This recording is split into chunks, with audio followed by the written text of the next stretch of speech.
Magandang umaga mga kabay. So meron po akong approve estimate dito mga kabay. Ito po. Dito 580. Ang job number niya po ay 38942. Ayan. In-estimate ko po to nung 07 ayan 07/22/23. Ayan. Nung nakaraang taon to mga kabay. So in-approve na po ng customer ngayon. Bali ang papalitan mga kabay, armature, o-ring, ayan, marami po yung o-ring, 1, 2, 3, 4, 5, 5 o-ring tsaka isang cap, ayan. So yan po yung ikakabit natin dito mga kabay. So tara, samahan nyo ako. So yan mga kabay, nakalas ko na po yung mga screw. Ayan, kakalasin na lang natin mga kabay. Ayan. Tapos dito wala na po itong laman na armature mga kabay kasi nung in-estimate ko wala na po siya talagang laman.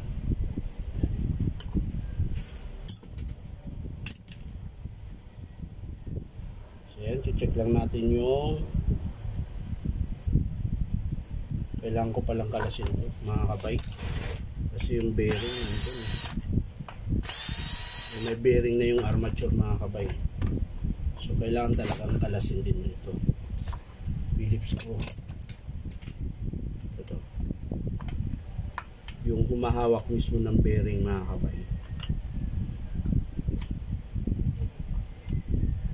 Yan. So yan mga kabay, nakalas ko na. Ayaw. Bakit ayaw? Ayan. So tataktak na lang natin mga kabay. Ayan. Ito po yung humahawak ng bearing mga kabay. So kailangan natin itong tanggalin dahil yung armature niya ay meron ng kasamang bearing. Kailangan matanggal ito.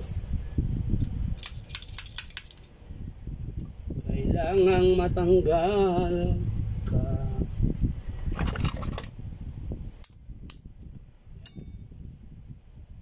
Ayan na po. Nakakalas na po siya. At siya namang ililipat natin dito mga kabay.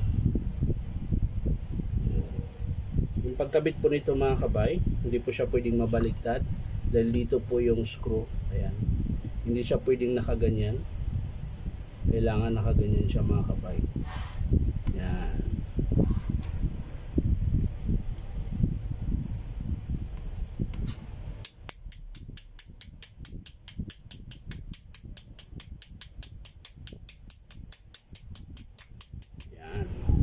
Tsaka pag nabaliktad mo naman yan mga kabay, hindi papasok yung screw dito. Ayan. Tapos dito sasalpak muna natin dito mga kabay. Bearing niya mga kabay, tingnan natin kung okay pa. Ayan. I-sprayan na lang natin mga kabay. Ayan. Ayan.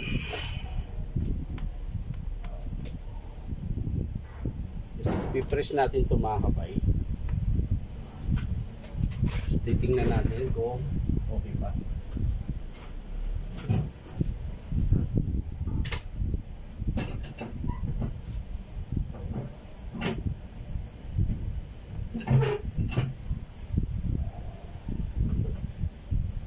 So yan na siya mga kabay, na-press ko na. So okay na po yung armature natin. Kakabit naman natin mga kabay yung mga o-ring. Ayan. So bubuksan ko muna ito mga kabay. Ayan, hindi ko pa po nakalas pala yan. Ito palas. Sasalpak ko muna pala. Ayan. Sasalpak ko muna ito dito. So yan na po mga kabay. Medyo natagalan po ako dahil hirap na hirap po akong kalasin ito. Ayan. Napakatigas po nito mga kabay.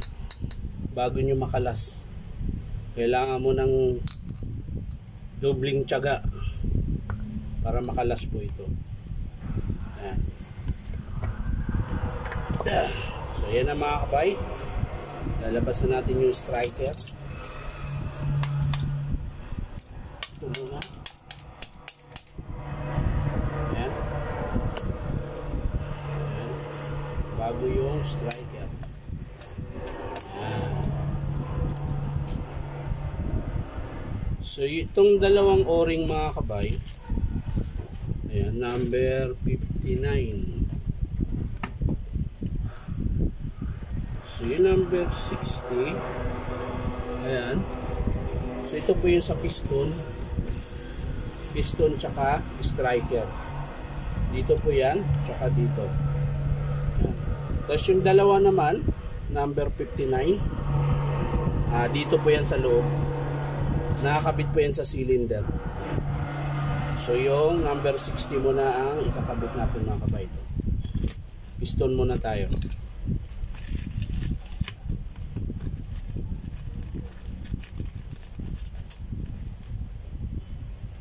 Kailangan natin ng pang-sikwat. Ayan. Isikwatin natin mga kabay. Ayan. Ito po yung number 60. Ayan. Ayan po. In 048260. Yan po yung part number niya. Para sa piston tsaka striker. Ayan. Ito po yung sa striker mga kabay. Tatanggalin na lang natin.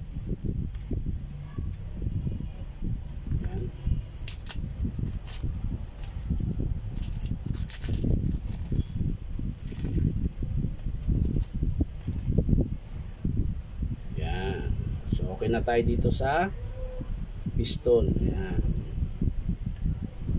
Dito naman tayo sa cylinder mga kabayan. Nasa loob po yun mga kabayan. Ito po ang panikwat niyan. Kailangan maliit na flat. Sisikwatin mo po ng paganon. Ayan. Ayan o, pudpud na po mga kabay.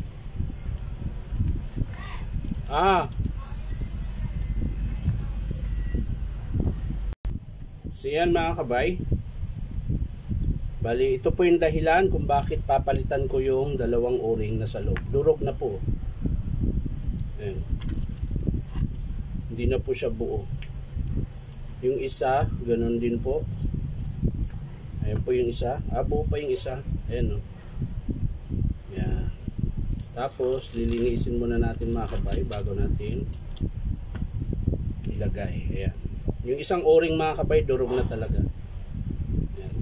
Yan, magpapalit din tayo nito mga kabay. Tingnan natin kung meron yun dito. Ayan, meron.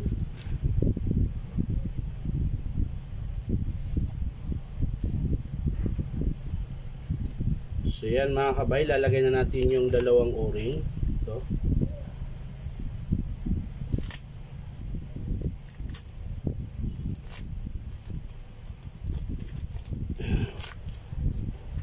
Medyo matagal lang talaga ito mga kabay. Ayan. Lalagay po natin dito sa loob yan. Ayan. Dito po yan mga kabay nakakabit sa loob. Mayroon po siyang dalawa. Hindi sa makikita dyan, madilim. Ayan. Kahit itagilid ko siguro. Kailangan natin. Ayan mga kabay. Oh. Diba mayroon po siyang dalawang kanal sa ilalim. So dyan po natin ilalagay yung o-ring. Kabit natin yung isa mga kabay.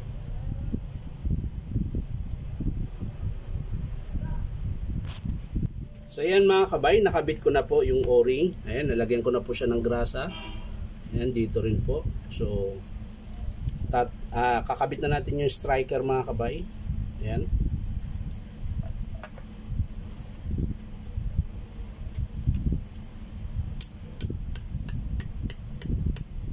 Ayan. Tapos dadagdagan natin ng konting grasa mga kabay. Ayan. Tapos mamaya maglalagay tayo ng langis dito na lang po. Ayan. So kakabit ko muna ito mga kabay dahil matagal po ito. Ayan. Kakabit ko muna ito. Matagal po kasi ito eh. So ayan mga kabay. Nakabit ko na po buo. Ayan. Hindi ko na po pinakita kasi matagal eh. So kakabit ko po ito, lalagyan natin ng langis mga kabay.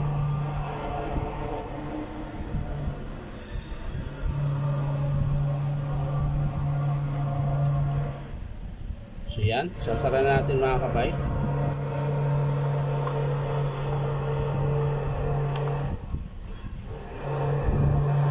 Sasara na natin ang dapat isara.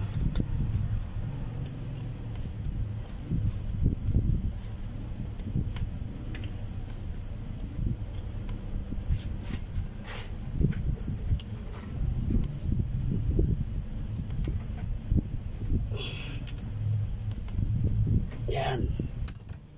Tapos, dito na mga kabay. So, ikakabit na natin dito sa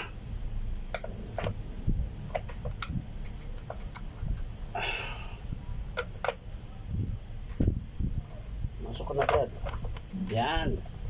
Nakisama din siya mga kabay.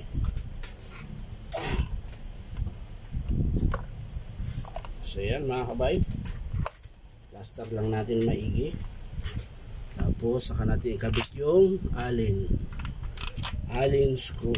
Yan. Tapos ang panghigpit ko mga kabay, ito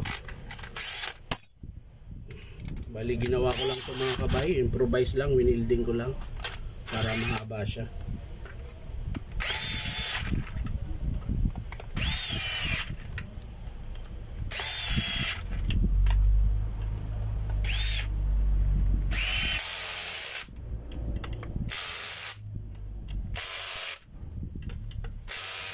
So yan, mahigpit na mga kabay. Ito na, lalagyan natin ng screw. So yan mga kabay, natapos ko na po. Papandarin na lang natin mga kabay.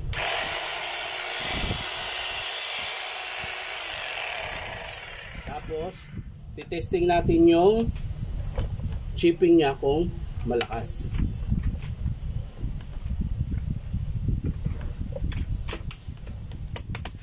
So, titesting natin mga kabay.